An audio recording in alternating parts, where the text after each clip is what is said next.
Good evening, everyone. Welcome and thanks for joining tonight's session.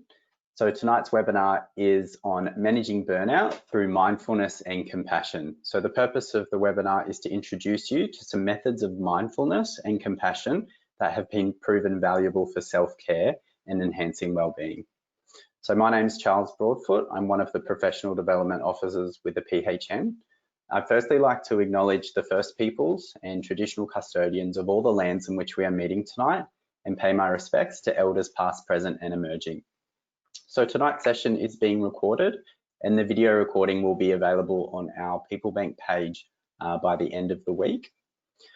At the end of the webinar, you will see an evaluation survey pop up as the webinar ends. If you could just take a minute to fill that out at the end, we'd really appreciate it. We really value your feedback. So I'd like to now hand over to Jane Gray to introduce our speakers this evening. So Jane is the Executive Director, Partnerships, Innovation and Research for Hunter New England Local Health District. So she has worked with both Wendy and Viv and others to bring courses in compassion and mindfulness to health professionals throughout the Hunter and New England regions in the last 8 years. So as a result of this partnership, it's estimated over 500 health and human services professionals have been exposed to these methods. So thanks everyone again for joining, and I'll hand over to you, Jane. Thank you, Charles. Good evening, everybody. Well, as 2020 has shown, things change really rapidly and the world can seem volatile and unreliable. So it's more important than ever to cultivate strengths and resources inside ourselves so we can stay joyful and peaceful and loving no matter what life throws our way. And particularly for all of you who care for each other professionally and also in your personal lives, no doubt. So what you'll receive tonight is an opportunity to connect with and cultivate these inner resources. And I really believe this is the most important CPD that you will do this year. And I pay tribute to the PHN for offering this opportunity. So tonight it gives me pleasure to introduce Wendy Wright and Vivian Mishra to all of you. Wendy and Viv have both studied and practiced meditation and compassion practices for many years. And they've brought these practices alive in their professional lives as health professionals and educators. And if you receive the flyer for this event, you can read more about Wendy and Viv. But I know some of you have met them because I know some of you have attended courses that Wendy and Viv have offered in Tamworth and Newcastle in recent years. Probably most recently, the 3-day mindfulness and awareness in end-of-life care programs. So no matter whether you've tried meditation and compassion practice before or not, I'm sure you'll enjoy the program this evening. And my hope is that it nourishes you and inspires you to commit to bringing meditation and compassion practice into your daily lives, either for the first time or more strongly. So over to you, Wendy and Viv. Thank you, Jane. Well, I think Charles so clearly stated the purpose of the seminar. So I think what's really important is to talk about the context in which this seminar's arisen. So, I mean, just generally speaking, mindfulness and health and compassion practices are highly relevant for health professionals, and never more so than this uncertain and often stressful environment that's been caused by COVID-19. And in this environment, exhaustion and uncertainty can exacerbate any existing patterns of disturbing thinking, such as worry or fear or anxiety. And our understanding is that one of the reasons that this webinar is being offered is because of a growing concern for the mental well-being of those of you at the front line of healthcare, given the unceasing pressure of uncertainty, workload and change that's come with COVID-19. So this was very much our brief in the beginning. So when we explored this further, we were told that some of the ways that stress and burnout are manifesting are in signs of physical exhaustion with some of you, feeling overwhelmed by the demands of this very different environment, and often a sense of helplessness in the face of what you may be seeing and or experiencing. and many people also have expressed a worry and concern both about their own finances because of the uncertainty of this situation, but also the financial situation of patients, and a concern about the potential increase in domestic violence that is arising out of people's changed financial, social and living circumstances. And along with all of this, there's a real concern that many of the normal health issues that do need attending to are no longer being addressed. So there's sure to be a lot more signs of stress or overwhelm or burnout that we haven't included in this list here. But I think it's important to just reflect on them, because let's not underestimate the collective bone weariness, worry and fear that's being experienced by health professionals around the globe, and some of whom we see nightly on television news or daily on our Facebook pages or other sites. And I think you, in particular as health professionals, are likely to have a lot of empathy with the health professionals in the heaviest COVID hit regions and countries. And having that empathy is really a sign of your own innate kindness. But I'll just mention here, and we'll talk about this more later, empathy alone can bring us right down to a point where we feel we can hardly bear to witness the distress and the fear, the sickness and vulnerability of our patients or our colleagues, our loved ones, and all of those around the world who are experiencing such deep levels of suffering at this time. I'm going to talk more about that in the latter part of the webinar. But just for this moment, what we're going to invite you to do is to reflect for yourself how stress and or burnout might be making itself felt with you at this time, be it in your body, your mind, your emotions.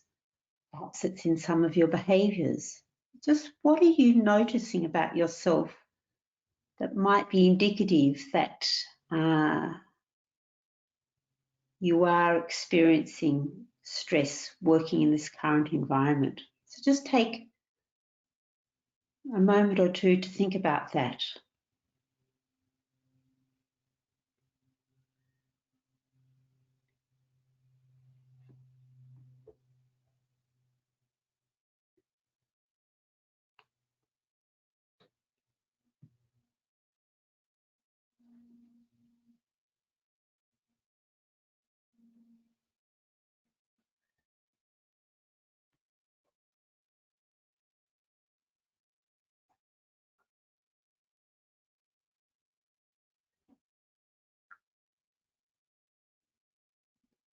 Just think through your days, your time at home with your family. What are you noticing yourself that might be indicative that you may be experiencing more stress than normal, or maybe responding or reacting to things differently than normal?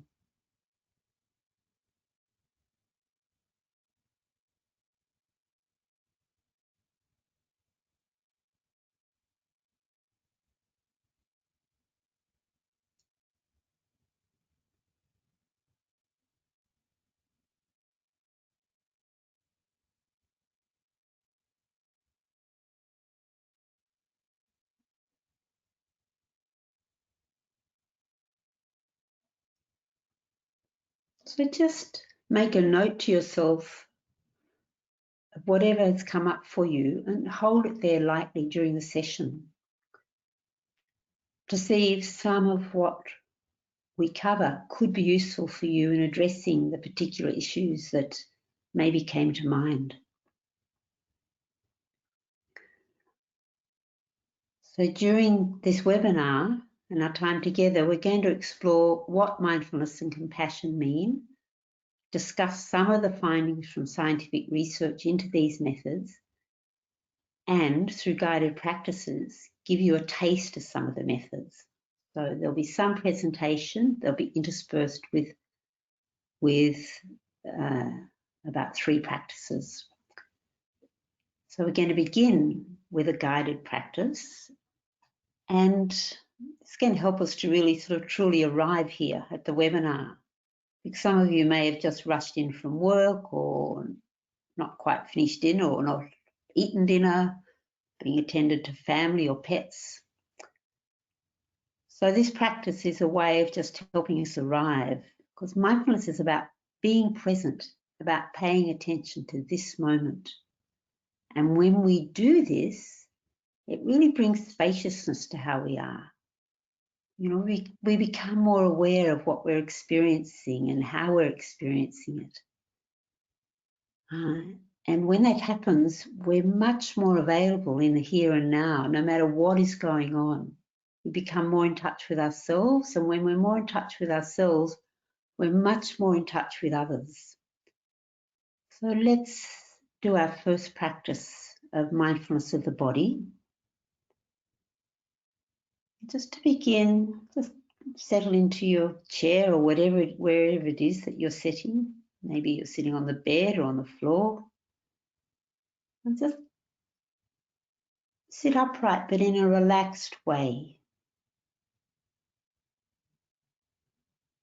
And gently close your eyes and settle into your body.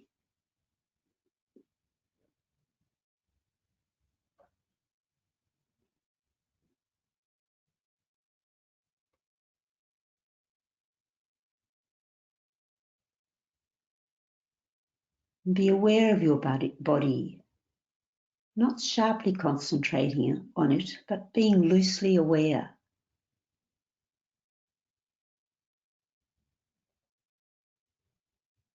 And now we'll begin to scan the body very slowly.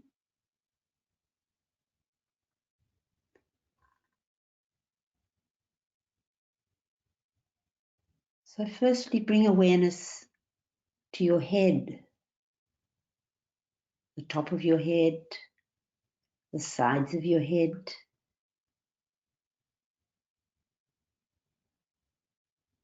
your forehead and your face.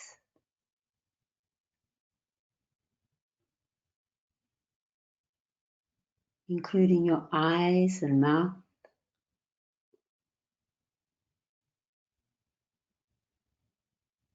Become aware of your nose and the sensation of air as it gently flows through your nostrils.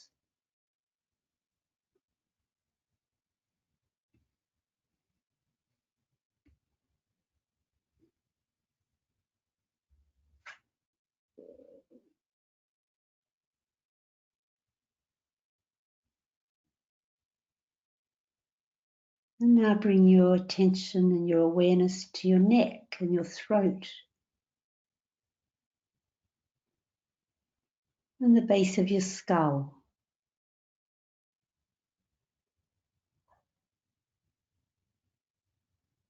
Simply being mindful and present to whatever you notice there. Could be tightness or tension, complete relaxation, could be nothing. We're simply noticing. We're not trying to change anything. We're not trying to judge anything. Just being present to your body and the sensations in your body. Bringing awareness to your shoulders and noticing any sensations in your shoulder area without judgment.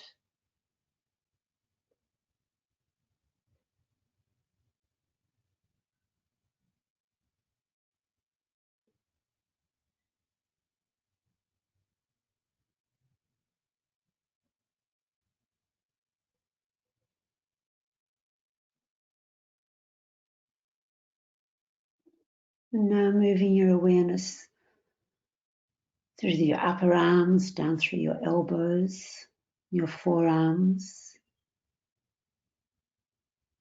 to your hands and fingers.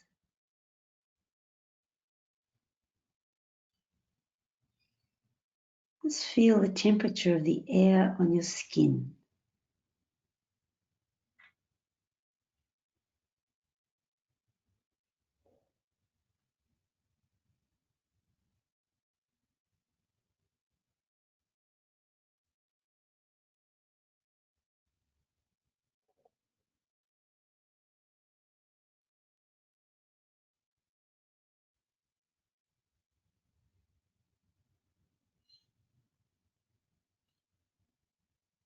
Bring awareness now to your whole torso,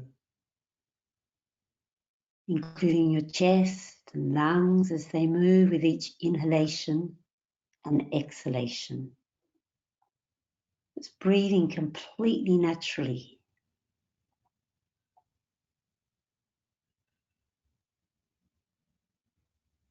Maybe you can even notice your heart beating.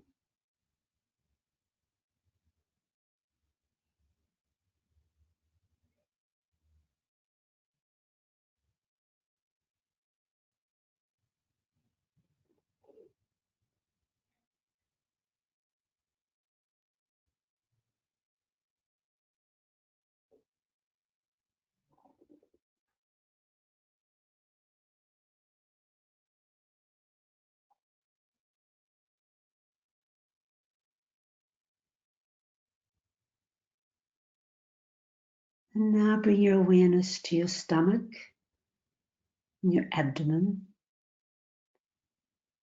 feeling the belly moving with each breath and mindful of any sensations there.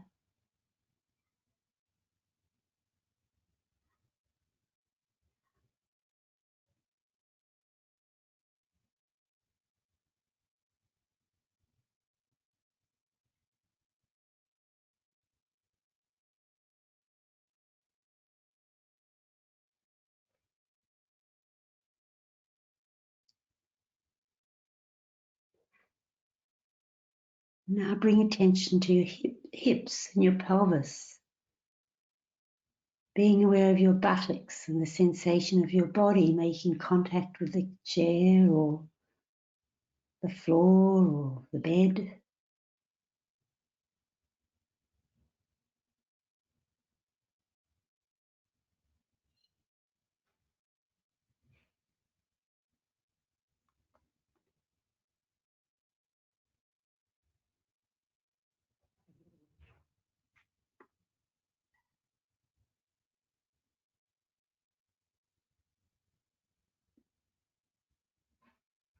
And now moving your attention to your thighs,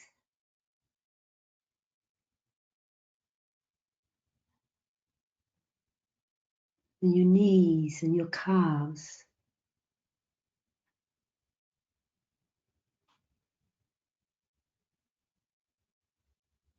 Just noticing with curiosity whatever sensations might be happening in your legs without any judgment.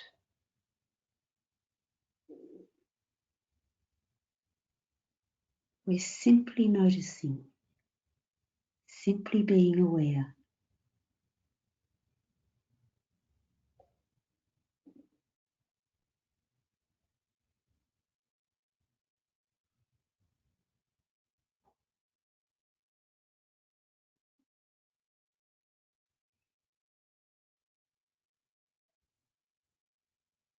And now shifting your awareness to your feet, feeling the sensations in your feet and in your toes. Noticing the sensation of your feet making contact with the ground.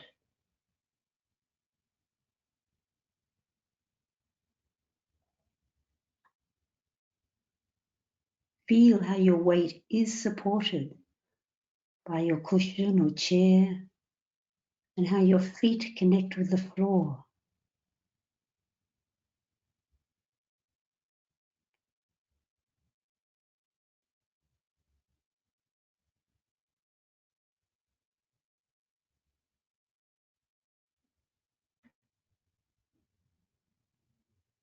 This is mindfulness of the body.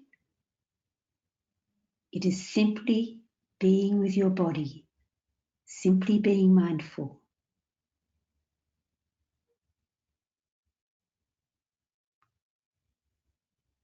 It's your body and mind making friends with each other. So just be aware of your body, paying attention to the whole body, inside and out.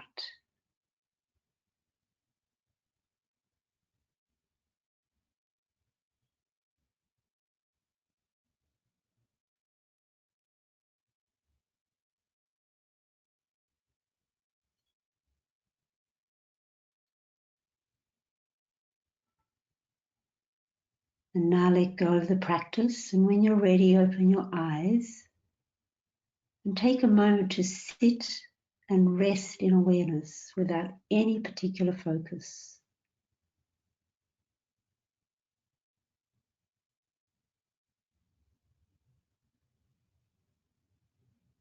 Just be aware of the present,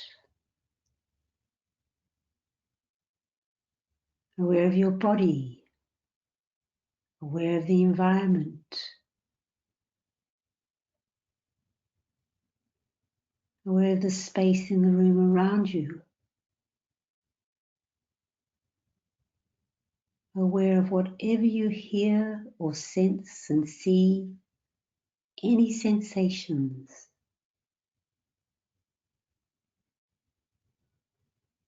Aware of internal feelings and emotions or thoughts. Whatever you're feeling, just be aware of that, whether it's positive or negative or neutral.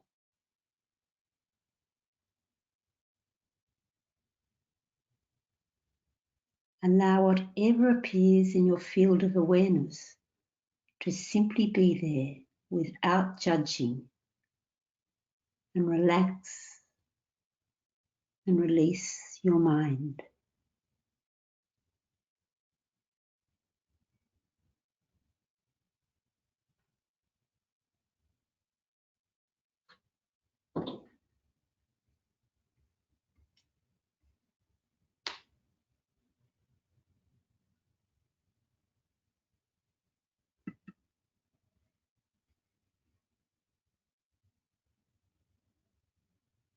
So this first practice of mindfulness meditation we've just done together is a practice that you can actually do anywhere, pretty much at any time.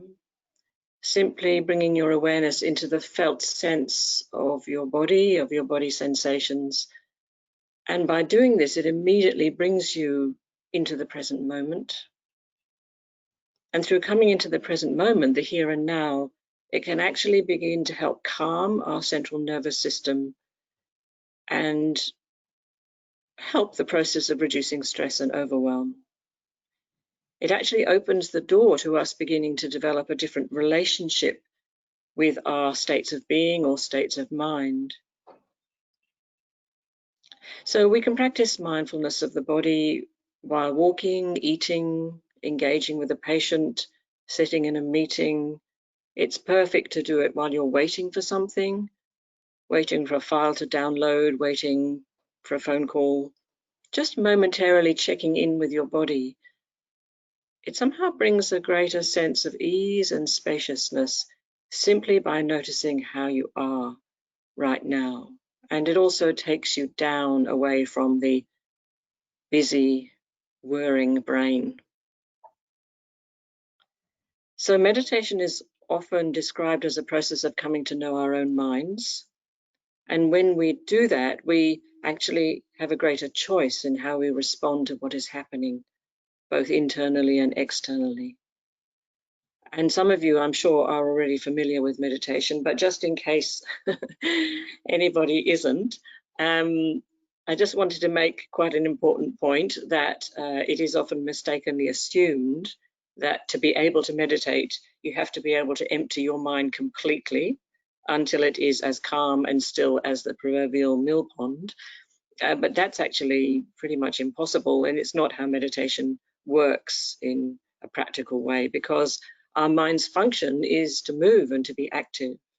And that activity keeps us safe from harm, as we know, and it keeps us growing and learning and experiencing life. So there's absolutely nothing wrong with having an active, curious, creative, intelligent mind. But what meditation brings to the mind over time and with regular practice is that it actually enables us to attain a more settled and stable state of mind. And as I referred to earlier, that actually allows us more choice in how we respond to the thoughts and emotions and feelings that arise in our minds. And then that affects how we respond to and interact with others, such as our family members, friends, colleagues, and patients. So one of the things that I really appreciate so much about meditation is that mindfulness and meditation are ways of the mind and body making friends with each other. Meditation actually helps us develop a greater sense of friendship with ourselves. And there's a Tibetan teacher of meditation called Trungpa Rinpoche. Some of you may have heard of him. He wrote lots of books. And he has this lovely quotation I'd like to read out now. This point that he makes is, he says, friendship with yourself is the basis and the goal of the practice of meditation. Meditation helps us to develop mindfulness and awareness, which allow us to gain another dimension of understanding ourselves. And this makes us better friends to ourselves and to our world. So one of the ways it does this is through developing the ability to pay attention, and this is known as mindfulness, to what is occurring in our mind. Mindfulness also teaches us to notice the difficult thoughts and emotions and sensations that arise in present moment awareness. And by acknowledging them and seeing them for what they are, we're not so governed by them. And there's a potential for us to experience them with a greater acceptance and kindness for ourselves. So as health professionals, you are highly trained and skilled in caring for and looking after others, and I know that you're motivated by a keen desire to be of benefit and of service to others. It's possible, however, that you may not be as skilled in showing the same degree of care, kindness, and acceptance as you show to others, to yourself. And this may be okay some of the time, but perhaps under the extreme load of stress and uncertainty that have characterized COVID, it may not be okay. It may not be working so well for you to neglect yourself, to be not so kind to yourself as you are to others. Because if the impact of these added stresses is left unattended, that's what can actually lead to burnout. So that's the point of this webinar, really, is that caring for ourselves is a key element in addressing stress, overwhelm, worry, and burnout. And I know that we've been very much encouraged to keep up physical exercise, and of course that's a very good way of addressing some of these symptoms. But it's also very helpful to engage in, if you like, mental and emotional exercise in something like meditation that specifically addresses the state of our mind. Because while we may not always be able to control the outer environment, and that is so apparent this year, we can befriend and work with the inner environment of our own mind. And when we care for our minds, it enables us to be present to ourselves, to notice with kindness and acceptance how we are, no matter what's happening. And when we care for ourselves in this way, it lays the foundation for us to be authentically present with others. So just now, Wendy led us in a practice of mindfulness of the body or physical sensations. And there are quite a few other methods, and some of you will know them. Other mindfulness methods, such as working with sounds or form, visual objects, or using your breath as a support for your attention. And of course, there are many different types and styles of meditation that are available, many of them online these days. So I'm sure some of you have already had some experience of meditation practice. One of the meditation practices that Wendy and I have learned and that we teach is called calm abiding meditation. And this is to notice what is happening in our mind and learn to abide calmly with it, no matter what we're experiencing, whether it be peace of mind and joy and ease, or agitation, tiredness, frustration, whether it be contentment or boredom, sadness or worry. Whatever is happening in our mind, we notice it, we accept it with kindness, and we abide calmly with it. So we're just going to very briefly practice mindfulness of the breath. It's a lovely stabilizing practice, and it is one of the most common that you probably have experienced or may have seen or heard of. So the breath is always with us, fortunately, while we're alive, and it's very portable. So we can take a moment wherever we are to just connect with our breath and come into a more settled space in ourselves. And it's moving all the time, so it helps us to focus on it, gives us something to actually, gives our mind a job to do, I suppose. So let's very briefly practice now meditation with our breath. So all I'll ask you to do right now is settle again into a comfortable sitting posture with your spine straight and your body relaxed. And then bring your attention to your breath, wherever you most readily connect with it. And this may be at the nostrils, feeling the air flowing in and out. Or perhaps you're aware of your rib cage expanding and contracting with the inhale and exhale. Or you may find you connect with your breath in the area below the navel, feeling the very subtle lift and fall of your belly. So let's just briefly, with eyes closed, connecting with our breath and simply being aware that we're breathing in and simply being aware that we're breathing out.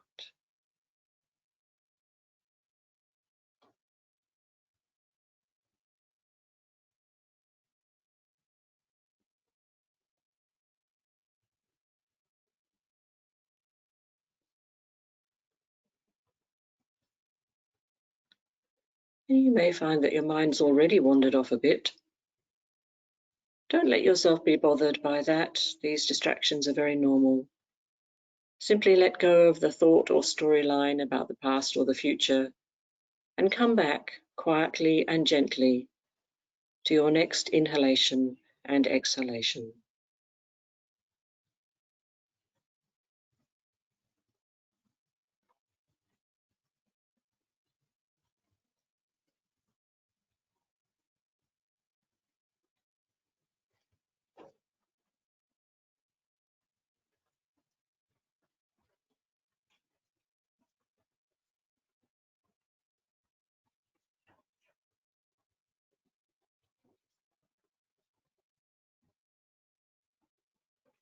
So this is the practice of mindful awareness of your breath. Just returning your attention to the breath each time your mind wanders off. And in that simple way, reconnecting each time with the present moment.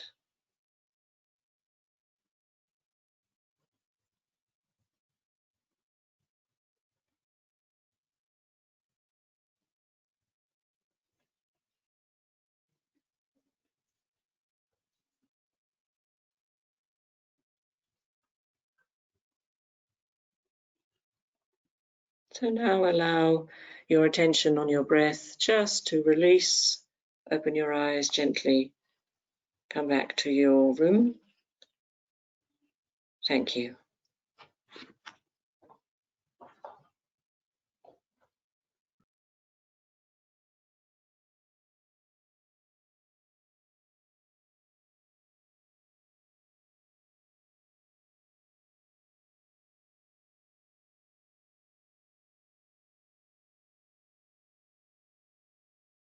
What we'd like to do now is to take a little bit of time and look at some of the current and evolving research in how meditation and compassion practices actually help us, both in caring for ourselves and in caring for others.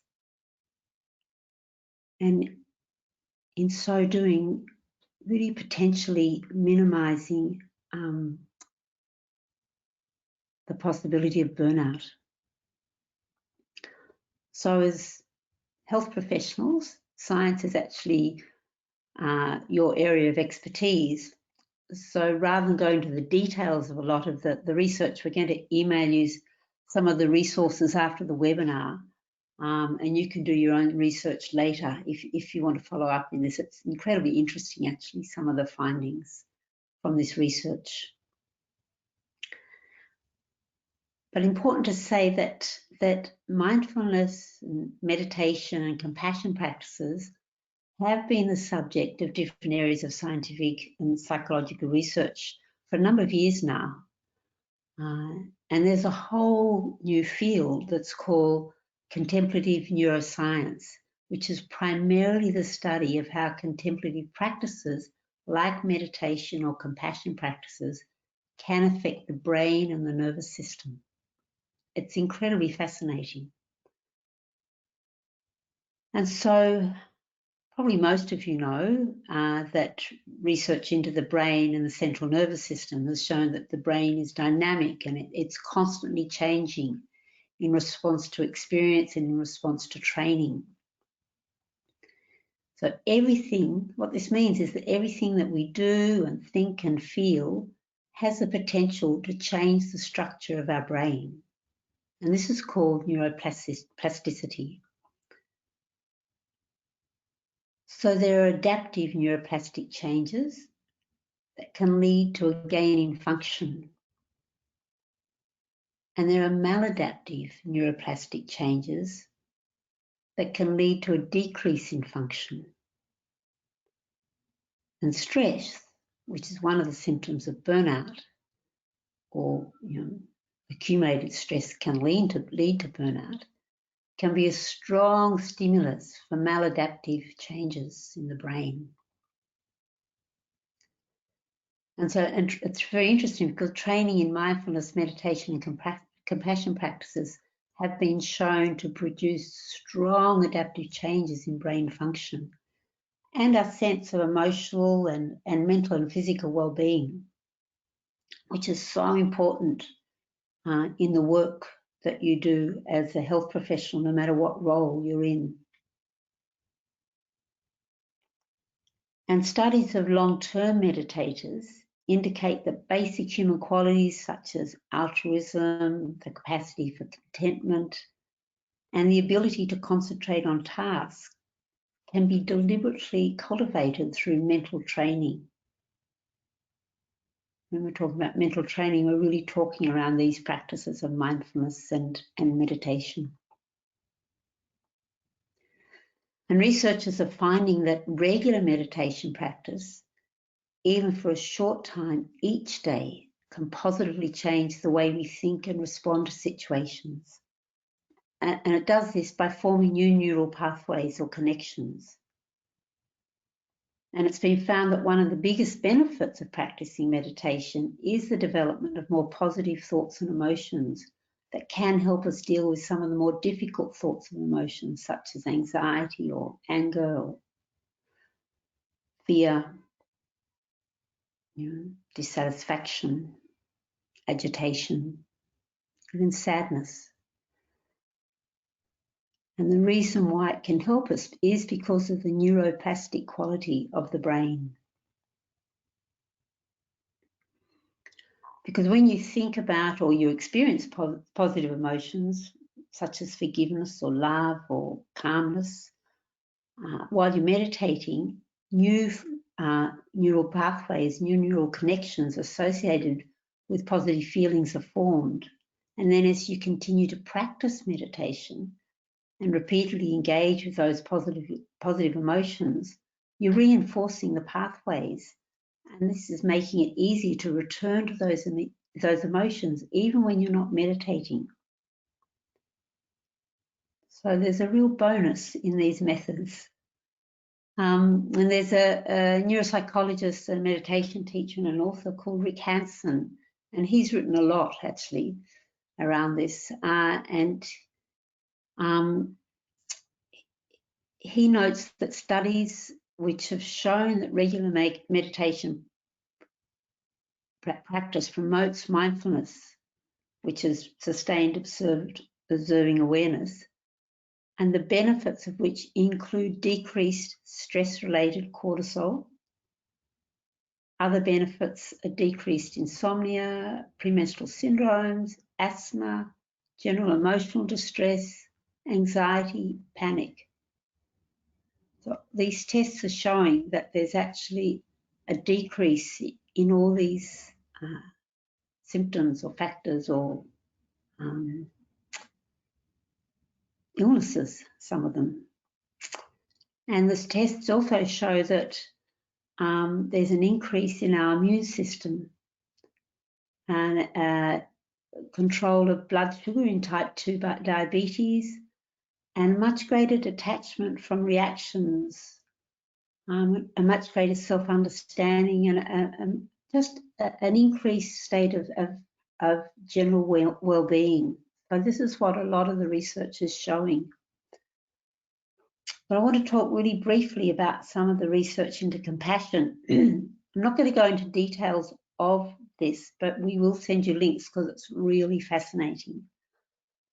But what the key here is the research into compassion and empathy. And there's a Swiss neuroscientist called Tanya Singer who's done a lot of research into this area. She started with empathy and then moved into the field of compassion research.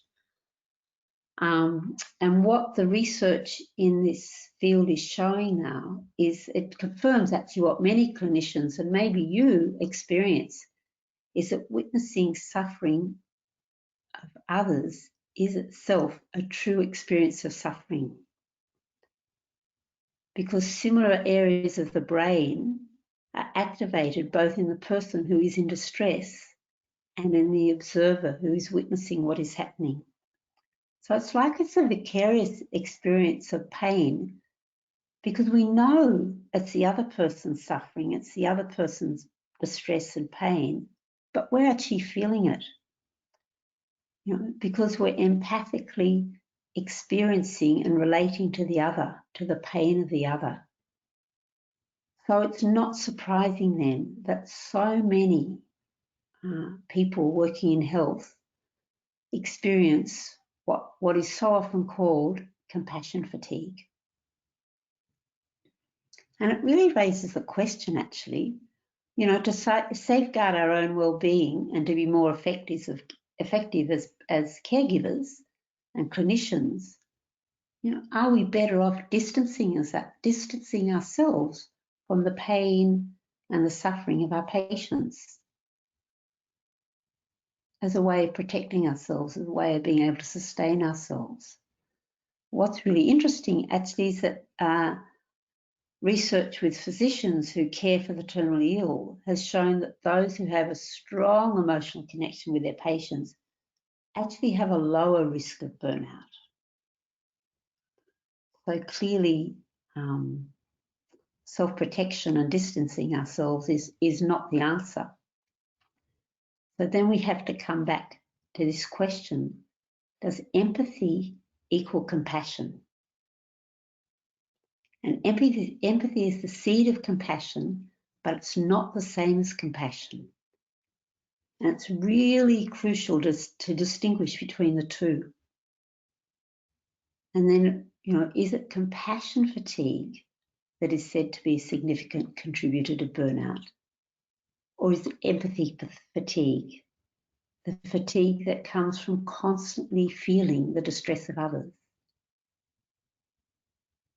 Because as we've said, when we empathize with the suffering of others, we're actually feeling the pain of others and we're suffering ourselves.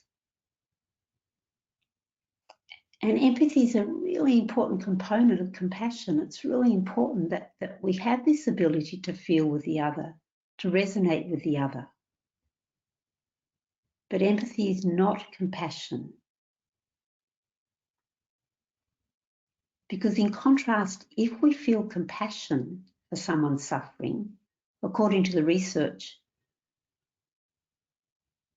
we're not necessarily feeling their pain with them, but we experience incredible concern and a great feeling of love and warmth. And this can really develop a strong motivation to really help the other. There's such interesting research being done on this. It's fantastic. Because what it shows is that there's different neural pathways in the brain lit up when people are practicing empathy and when people are practicing compassion. So as a health professional, it's really important to understand this difference between compassion and empathy and to learn ways of cultivating compassion, firstly for self, actually, and then subsequently for others.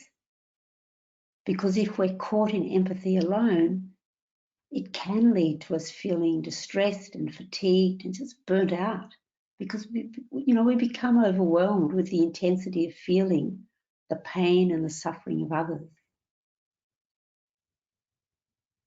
Whereas with compassion, it's actually rooted in love, and it brings with it this strong wish to relieve the stress and suffering in others. So it's quite practical in many ways. And it really enhances our ability to stay present with suffering without getting overwhelmed or burnt out. And this really improves our capacity to offer genuine, compassionate care.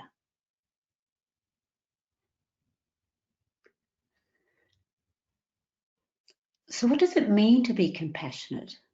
It's not about giving compassion to somebody. It's more about where we're coming from. And this involves a radical shift from doing to simply being. And John Kabat-Zinn, who's a molecular biologist, who's really one of the pioneers in researching these methods, he said that compassion, it's understanding that true healing happens when we accept the way things are. To be able to accept the way things are, it's important to nurture ourselves with methods of mindfulness, meditation, and loving kindness. And these tools help us to turn within and connect with a deeper connection of our being. And this can heal us. And then we bring this deeper connection of our being, this sort of resource within us, to the way in which we are with others.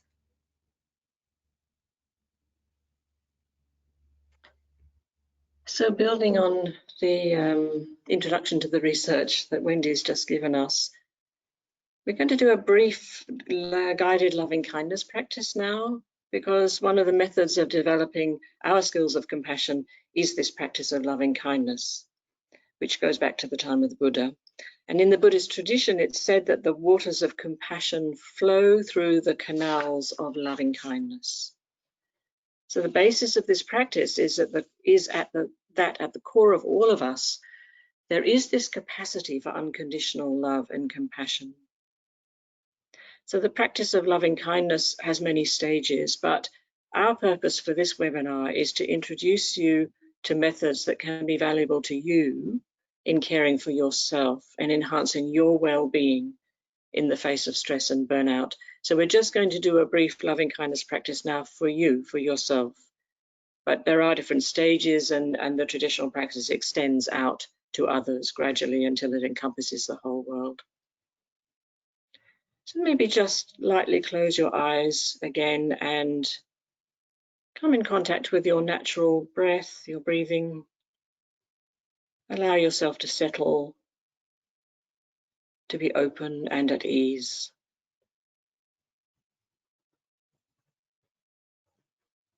And just recall a memory when you felt cared for or loved, and allow this love to once again warm your heart. Perhaps you can remember a simple act of kindness that someone has shown you at any time in your life, whether as a child or recently. It can be just a moment of kindness or love from anybody or from any being, actually, including a pet.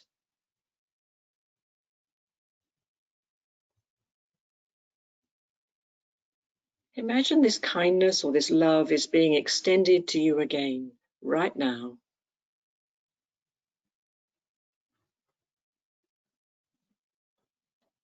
Consider this loving kindness is streaming towards you like warm rays of sunlight, bringing comfort and ease to your heart and to every part of you.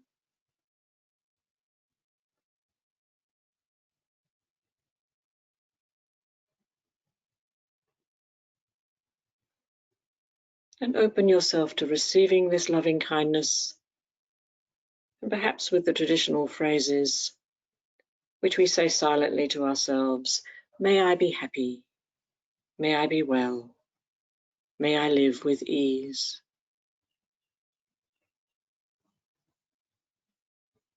May I be happy, may I be well, may I live with ease.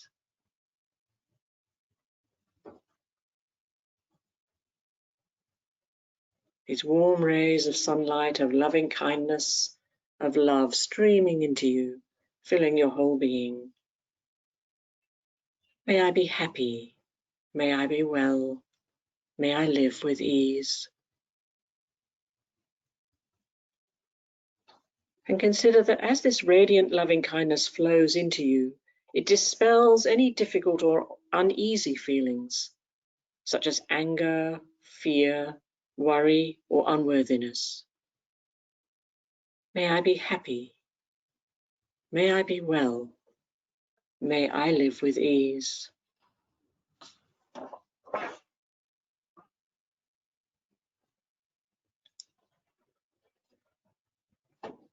May I be happy, may I be well, may I live with ease.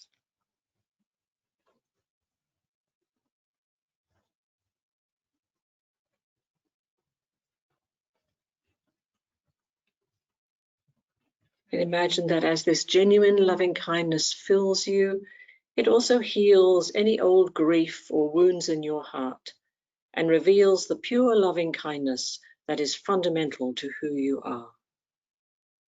May I be happy, may I be well, and may I live with ease.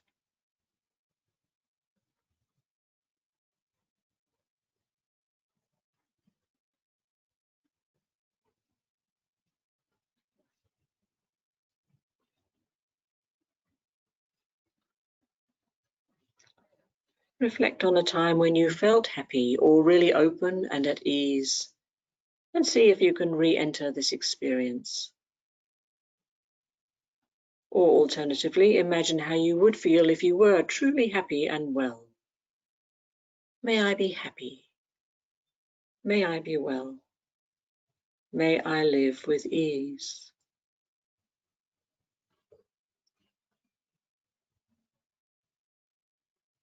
May I be happy, and may I be well, may I live with ease.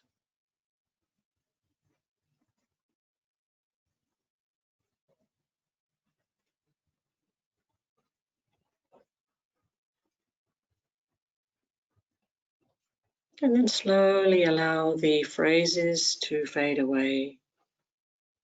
Maybe rest for a moment or two, still with your eyes closed, and just notice how you feel. Maybe there's some warm feeling, maybe not. These practices happen differently on different days at different times and have different effects. So just notice and accept how you are.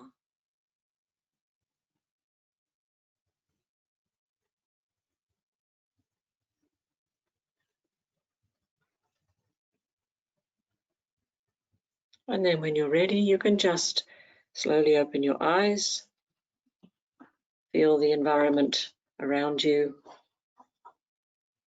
rest in simple awareness. Maybe ask yourself, is there a difference in how I feel? For some of you there may be, for some of you maybe not. Each of these is fine.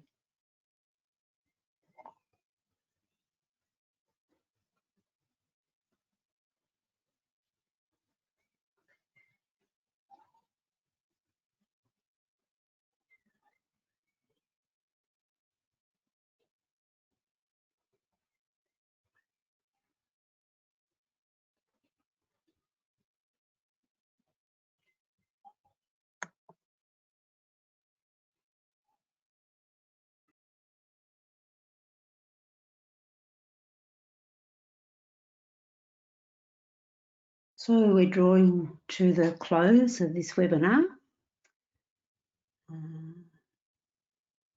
We managed to do 3 guided practices during that time.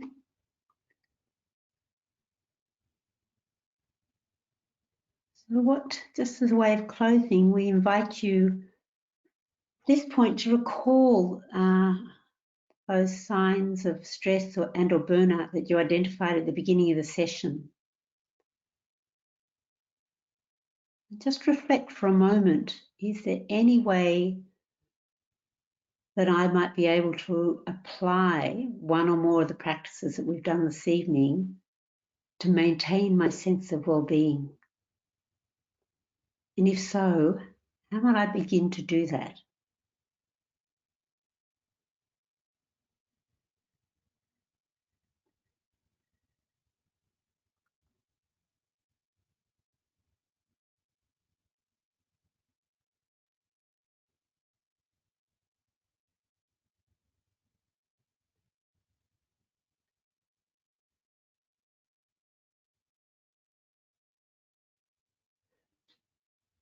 So as I said earlier, we're going to follow up this webinar with an email that will give you links to some of the research that we've drawn from this evening. And you'll probably get that on Friday by the sounds of it. And there's also so much online, actually, so much online about these practices. But you also might be interested to know that actually Vivian and myself and previously Alison Armstrong-Brown, who's an anaesthetist at the Mater, we've been running a practice circle for health professionals on Monday evenings, really since the beginning of COVID, so since about April this year. And they're on Monday evenings. We've got one more, which is next Monday, and then we'll begin again in 2021. So if you're interested in following up, we'll include details of how you could link in with those in the email that you receive on Friday. And then we also do offer training programs as well, but you'll get all that information. So I just want to thank you for your time.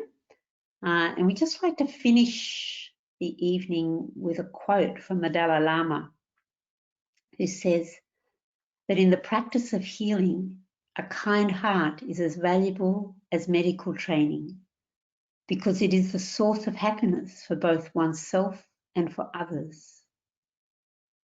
Not only do other people respond to kindness, even when medicine is ineffective, but cultivating a kind heart is a cause of our own good health. So go well with these practices, and maybe we will see some of you on our Monday evenings. Thank you. Thank you. Wonderful. Thank you so much to both Wendy and Viv for generously giving their time tonight to go through that. What an excellent session. I already feel a lot calmer myself, so I know many of others would have benefited a lot from that. So thank you so much again for your time, and thank you all for attending tonight. And just a gentle reminder that when the webinar closes, there will be an evaluation survey that pops up. If you could take a moment just to fill that out, we'd be really grateful. All right, we'll wrap it up there. Thank you again, everyone. Thanks, Wendy. Thanks, Vivian. And thanks to Jane as well. And we hope you have a safe and restful evening. Thank you. Good night. Good night.